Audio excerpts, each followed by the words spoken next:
Hello friends, welcome to money and wealth by Sanjeev. So आज हम लोग डिस्कस करने जा रहे हैं एक ऐसा स्टॉक जो रिसेंटली लॉन्च हुआ है एज आईपीओ, और वो आते के साथ ही वो है ना मोर देन 100%, 150% से ज़्यादा वो आपको एक दिन में रिटर्न दे दिया है। Okay, let's get started. So आज हम लोग डिस्कस करने जा रहे हैं वो है बजाज हाउसिंग फाइनेंस। तो इसकी जो मार्केट कैपिटलाइजेशन हो गई है मोर देन 1 लाख करोड़। सो ये स्मॉल कैप में नहीं है, मिड कैप में नहीं है, ऑब्वियसली ये लार्ज कैप में ही है। एंड जैसा कि हम लोग जानते हैं, लार्ज कैप में पोटेंशियल ऊपर अपसाइड पोटेंशियल होती है, लेकिन थोड़ी है ना स्टैग्नेटेड वे में होती है, धीरे धीरे होती है। तो आप लोग अब जानने की कोशिश कर रहे होंगे बजाज हाउसिंग फाइनेंस में क्या करें, बेच दें, खरीद लें या होल्ड करें।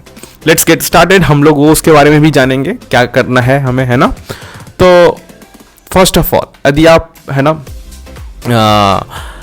उसकी पी देखें तो ये 78 के आसपास है, 78 के पास है, जो कि लगभग तिगुना है इंटू 4 गुना है। इंटू 4 करेंगे ना तो 8 हो जाएगा, 80 हो जाएगा। ये नियरली 80 के आसपास है, तो 4 टाइम्स ज़्यादा है। तो आप सोचिए, ये आप ऐसे कंपनी में आप पैसे डालेंगे जहाँ पे जिसकी पी करेंट इंडस्ट्री पी जो हाउसिंग फाइनेंस वाले जितने भी स्टॉक हैं उसकी एवरेज लिया जाए तो उसकी जो 20 आती है, और ये 4 टाइम्स ज़्यादा है। फ्यूचर पर्सपेक्टिव से आप देखें तो आप है ना ये ले सकते हैं, है ना, फ्यूचर पर्सपेक्टिव से लॉन्ग टर्म के लिए। शॉर्ट टर्म आप देख रहे हैं तो आई डोंट थिंक सो। आप ट्रेडिंग पर्सपेक्टिव से देख रहे हैं, you can go head with that, आप उसके लिए जा सकते हैं। ट्रेडिंग पर्सपेक्टिव से स्विंग ट्रेड करना है तो आप ले सकते हैं। आप इसको लंबे समय के लिए होल्ड करके रखना चाहें तो वो भी आप देख सकते हैं। मतलब लंबे समय के लिए ठीक है। मतलब मैं सही बताऊं ना तो हाउसिंग फाइनेंस से रिलेटेड बहुत सारे स्टॉक हैं ऑलरेडी मार्केट में लिस्टेड हैं। उसकी पी देखिए, और ऐसा नहीं है कि वो छोटे मोटे है ना हाउसिंग फाइनेंस है, बहुत अच्छे कंपनी है फाइनेंस में, हाउसिंग फाइनेंस में, और उनके पास बहुत सारा कस्टमर का डेटा है। जो यूट्यूब में आजकल देख रहे हैं, ये बता रहे हैं कि इसने आईपीओ लगाया है, इसमें जो आईपीओ लगाया है सबका डेटा उसके पास चला गया, सबको कॉल करेगा, ये करेगा। अरे भाई, ये सब चीज़ें दिमाग से निकाल दीजिए। जो रियलिटी है उस पर खड़ा रहिए, है ना। रियलिटी ये है, जितने भी हाउसिंग फाइनेंस है सारे के पास कस्टमर है भाई, ऐसा बात नहीं है। अब जो पीएनबी है, पीएनबी के पास भी, पीएनबी बैंक है ना, उसके पास भी तो बहुत सारे कस्टमर है। और पीएनबी हाउसिंग फाइनेंस में ऑलरेडी उसके बहुत सारे कस्टमर है। और जो भी कस्टमर नहीं है, जो पीएनबी के कस्टमर है, पीएनबी हाउसिंग में नहीं है कस्टमर, तो उनके डेटा है, उनसे कांटेक्ट कर सकता है, राइट। सिमिलर वे हियर भी, यहाँ पे भी बजाज फिनसर्व है, बजाज की और भी कंपनी है, वो ले सकता है। लेकिन और एक चीज़ और देखिए, ये बजाज हाउसिंग फाइनेंस किसको कैटर करता है मोस्टली? ये सेफेस्ट जोन में कैटर करता है। सेफेस्ट जोन में कैटर इन द सेंस करता है, इसका मतलब ये है कि ये बजाज हाउसिंग फाइनेंस लोन उन लोगों को देता है जहां से ये इनको लगता है कि वो सिक्योर कर सकते हैं, वापस इनको मिल सकता है ना, पैसा रिटर्न हो सकता है। तो अब ये बताइए, और जो कंपनी है जो हाउसिंग फाइनेंस है, जीआईसी हाउसिंग फाइनेंस है, एलआईसी हाउसिंग फाइनेंस है, पीएनबी हाउसिंग फाइनेंस है, तो क्या ये लोग अपना सिक्योरिटी नहीं देख रहे हैं? क्या देख रहे हैं ना भाई। तो ये भी तो चाहते हैं ना उन लोग को दें जहां से जल्द रिकवर हो सकता है ना।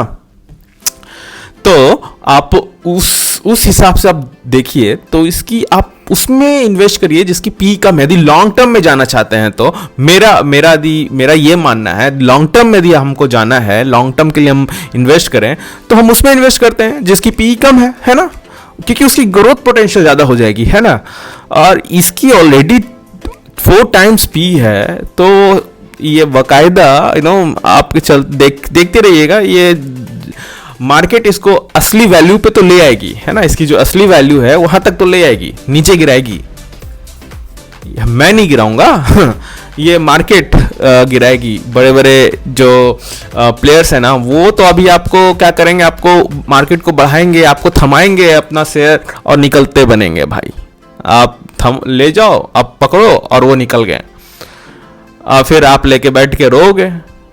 तो ऐसा गलती नहीं करना हमें, है ना। इसमें आईपीओ मुझे भी लगा है, मैं तो उसी दिन बेच दिया। उस दिन नहीं, उसके अगले दिन बेचा हूँ और मैं प्राइस 178 पे बेचा था और उसके बाद ये 185 तक गया था, है ना। लेकिन मैं 178, मुझे पता था कि ये फिर से नीचे थोड़ा लुढ़कने वाला है, तो मुझे लगा कि चलो बेच देते हैं, क्योंकि ये एक राइट पी नहीं है ना। हम और लंबे समय के लिए यदि लगाना भी है तो कुछ दूसरे में लगाएं। अब बात रहा कि इसे होल्ड करें या नहीं, यदि जिनके पास है वो चाहते हैं होल्ड करना, तो इनकी मैं आपको चार्ट दिखाता हूं कहां पे किस समय क्या कर सकते हैं, एक बेसिक आइडिया हो जाएगा। ठीक है, चलो देखते हैं। चलो हम ये 5 मिनट का चार्ट खोले हैं, है ना। 3 दिन हुए हैं इसे लॉन्च हुए है ना। तो अभी इसको आप देखें तो ये इसकी मिनिमम लो कितनी बनाई थी, डे लो कितनी बनाई थी, आप देखिए इसकी डे लो 150 पे डे लो बनाई थी, है ना। और अभी इसकी मार्केट, अभी इसकी क्या चल रही है प्राइस, 164 की प्राइस चल रही है। तो अभी मेरा क्या मानना है कि यदि आप इसमें भी इन्वेस्ट करना चाहते हैं और स्विंग ट्रेड खेलना चाहते हैं या फिर लंबे समय के लिए जाना चाहते हैं, तो आप इसके बाद जो हाई बनाया था ना, इसके ऊपर यदि जाता है ना, तो आप उस समय ले सकते हैं। जो पहला हाई जो पहला यदि इसको तोड़ता है तो 175, यदि 175 के ऊपर जाता है तो आपके पास एक स्विंग ट्रेड बनता है कि आप यहाँ से एक 188 तक आपके पैसे बनने के चांसेस हैं। फिर उसके बाद 188 से ऊपर जाता है तो फिर ये और पॉसिबिलिटी बन जाता है स्विंग ट्रेड में और आगे जाने का, है ना। But for long term I don't think so it is that great company, because it's P is P बहुत ज़्यादा है यार, बहुत ज़्यादा है। हमें लॉन्ग टर्म करना है ना, तो लॉन्ग टर्म में क्या है, कोड क्या है, वॉरेन बफेट का कोड क्या है, आप उससे खरीदिए जिसकी वैल्यूएशन कम है, जो आपको मार्केट में सस्ता मिल रहा है। अब मार्केट में महंगा मिल रहा है, आप उससे उठाएंगे तो फिर वो तो नीचे गिरेंगे ना भाई। तो फिर आप लॉस बुक करके जाओगे क्या, नहीं ना। दिमाग लगा के काम करो भाई, यहाँ पे बैठे हो ना, दिमाग लगा के काम करो। ठीक है, तो अभी हमने ये देख लिया है ना चार्ट, अभी अब कहाँ से कितना जाएगा तो क्या करेंगे। अब बात करते हैं, अभी हमारा दिया, मान लीजिए आप लोग अभी लिए हैं शेयर, तो आप इंतजार करिए, होल्ड करिए इसको कुछ समय के लिए। यदि ये 150 से नीचे जाता है तो आप बकायदा, है ना, इसको आप बेच कर 150 है ना, तो 150 है तो आप इसको मान के चलिए 145 के आसपास जाता है तो आप इसको बेच कर निकल सकते हैं।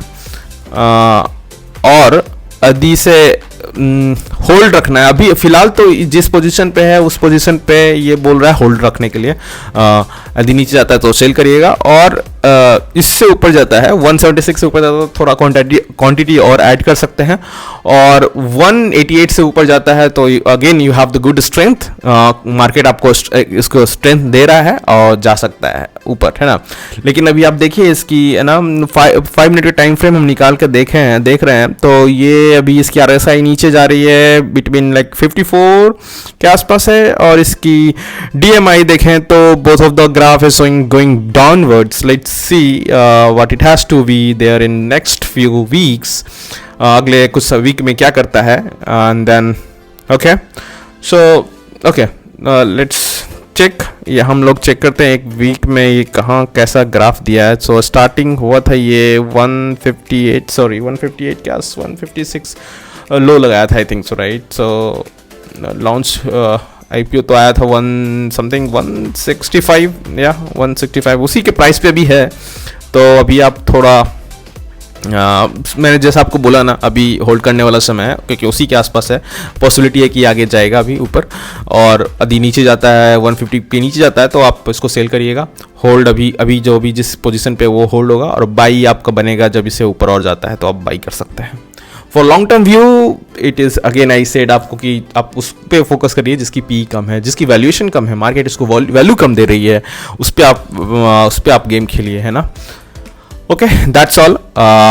लाइक करिए, सब्सक्राइब करिए, और ऐसे ही नए नए वीडियो देखने के लिए, नई नई जानकारी प्राप्त करने के लिए आप कमेंट करिए। आपको कौन से स्टॉक के बारे में जानना है, जो भी चीज़ आपको लगता है, और आपको अब इसमें भी आपका क्या व्यू है, आप सेल कर रहे हैं, होल्ड कर रहे हैं, और कितने क्वांटिटी लिया है, आप कमेंट करिए। हम लोग देखते हैं। धन्यवाद।